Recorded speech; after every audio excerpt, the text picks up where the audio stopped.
Now, the first thing to know about sleep, which I guarantee you many of you don't know, is that if you're going to walk around sleep deprived, you might as well be drunk, but you'll be having a lot less fun.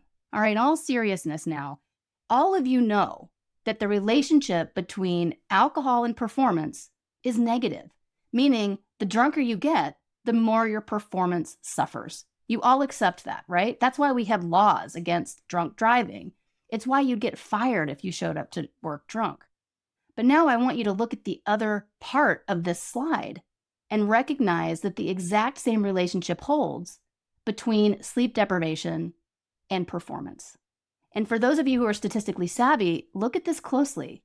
You'll see that the slope of that line for sleep deprivation performance is actually a little steeper, meaning that's a more statistically significant correlation, which suggests that actually being sleep deprived is worse for performance than even being drunk. And I want you to consider this for a second, really let it in, because you would never dream of showing up to work drunk because you'd get fired. You'd never dream about driving to get your toddler at daycare drunk or your child at high school drunk. And yet we routinely do these activities, the most important activities in our lives, you might argue, in this sleep-deprived state. And while we have enough data and we have enough social awareness and cultural awareness in our societies to know that we shouldn't be operating while we're intoxicated, we should know that the same thing is true for sleep deprivation. We just haven't been able to get the message out yet. Most of us are sleep deprived. Frankly, that's true in North America. That's true across Asia. It's true across Europe. And in fact, that sleep deprivation that happens when you curtail your sleep by maybe an hour one night, 2 hours the next, over time, if you're not getting the sleep you need, that sleep deprivation turns into a debt that accumulates in the brain that you are going to pay back one way or another. So you may be some of the first people to know this, and I hope it's valuable because it's a scientific fact. In case you're wondering, all right, what kind of performance is this measuring?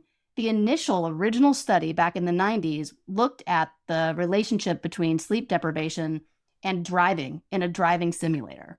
And of course, it predicted the number of mistakes and accidents. But now it doesn't matter what kind of performance you measure. This is as close to a law as we get in the fields of neuroscience and psychology. No matter what kind of performance you measure, it's going to be degraded, not just by alcohol intoxication, but also by sleep deprivation.